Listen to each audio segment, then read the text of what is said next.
Mes chers frères et sœurs, paix et bien dans le nom de notre Seigneur Jésus-Christ. Une seule chose je nous propose aujourd'hui pour notre méditation. Dieu ne se vend pas, Dieu ne s'achète pas. Dans l'évangile, Saint Jean nous dévoile un Jésus déchaîné.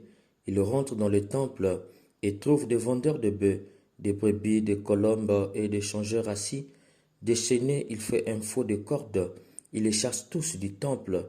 Il renverse les tables et les vendeurs de colombes. Mes chers frères et sœurs, le problème qui a fait plier le fouet à Jésus et susciter une démonstration scandaleuse de sa part dans ce temple est la vente de Dieu. Car en voulant acheter le pardon de Dieu, en fait, on achète Dieu. En effet, au fur et à mesure, la religion mosaïque avait constitué un tarif en fonction des péchés commis, d'où il y avait un espace réservé pour échanger l'argent, payer un animal et donner aux prêtres pour les sacrifices des péchés. Ce qui donnait ce schéma: je vais pécher, peu importe les forfaits, j'ai de l'argent, je vais au temple et je paye le pardon de Dieu. Plus encore, quand on est riche, on paye l'animal le plus cher pour montrer qu'on est riche.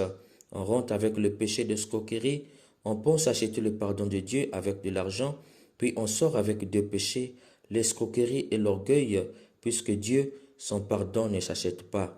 Par ailleurs, les prêtres, en acceptant l'animal pour le sacrifice des péchés, non seulement se fait de l'argent sur le dos des fidèles, mais plus encore encourage les fidèles d'aller pécher. Pourvu que tu aies ton argent, tu peux payer le pardon de Dieu. Du coup, ils étaient devenus les vendeurs de Dieu. Pour Jésus, c'est intolérable. Dieu ne se vend pas et Dieu ne s'achète pas. C'est pourquoi Jésus ajoute: cessez de faire de la maison de mon Père une maison de commerce. Le commerce que Jésus dénonce ici, il faut entendre par là: les fidèles achètent Dieu chez les prêtres et les prêtres vendent Dieu chez les fidèles. Malheureusement, aujourd'hui, tout porte à dire que nous continuons d'agir comme les acheteurs et les vendeurs du temple de Jérusalem, qui sont partis très loin de leur cupidité jusqu'à vendre Dieu et acheter Dieu. Aujourd'hui, certains fidèles pensent que la messe peut s'acheter. C'est pourquoi lorsqu'ils demandent une messe, ils veulent entendre tous les mots qu'ils ont dictés à la rédaction de leur intention. Pire, ils veulent qu'on lise leur intention à une partie de la messe où tout le monde est là, comme si c'était une dédicace. D'ailleurs, ils ne disent même pas: j'ai demandé une messe, mais j'ai payé ma messe. Et vous qui agissez ainsi, et le prêtre qui ne vous fait pas comprendre que la messe n'a pas de prix, et c'était tout simplement parce que vous demandez beaucoup de messes, sache que vous deux, vous êtes dans un commerce de Dieu. L'un vend et l'autre achète. Un jour, vous recevrez le fouet de Jésus.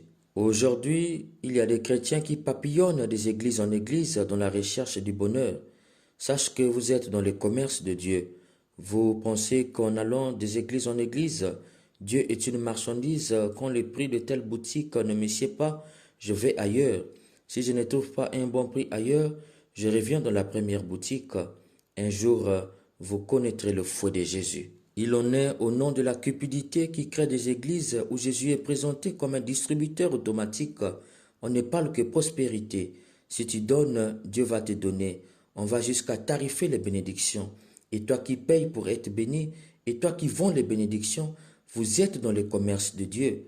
Un jour, vous connaîtrez le fouet de Jésus. Et toi, qui, lorsqu'on dit telle prière est efficace, tu t'empresses à faire, telle autre est efficace, tu t'empresses aussi à faire. Toi seul, tu as le chapelet de la Vierge Marie, de Saint-Michel, de Saint-Bernard, de Saint-Antoine. Pour tel cas, il faut tel chapelet. Pour tel autre, il faut tel chapelet. Sache que c'est lui qui te dit que c'est efficace. Et toi qui le fais, vous êtes dans le commerce de Dieu. Un jour, vous connaîtrez le fouet de Jésus. Et toi qui envoies le message aux gens sur Facebook ou sur WhatsApp en signant: si tu envoies cela à 10 personnes, tu seras béni.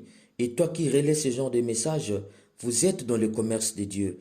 Un jour, vous connaîtrez le fouet de Jésus. Mes chers frères et sœurs, Jésus va encore très loin. Détruisez ce temple, je le rebâtirai en 3 jours. Saint Jean nous dit: ce temple, c'était son corps. Il faut entendre par là que notre corps est un temple de Dieu.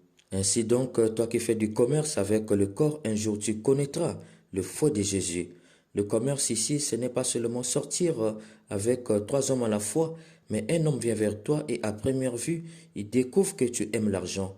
Il met son argent en jeu, puis il couche avec toi. Et tu l'appelles: tu ne m'aimes plus. Évidemment, il t'aime plus. Pour lui, tu aimais l'argent et il a mis son argent en jeu et il a couché avec toi. Sache que vous deux, vous êtes dans le commerce. Un jour, vous connaîtrez le fouet de Jésus. Mes chers frères et sœurs, pourquoi voulons-nous payer ce qui est gratuit? Dieu est gratuit, c'est pourquoi dans la première lecture, le prophète Ézéchiel voit dans une vision l'eau qui jaillissait de l'Orient et descendait au sud de l'autel. L'eau, c'est la vie. Il faut entendre par là, la vie est descendue sur l'autel.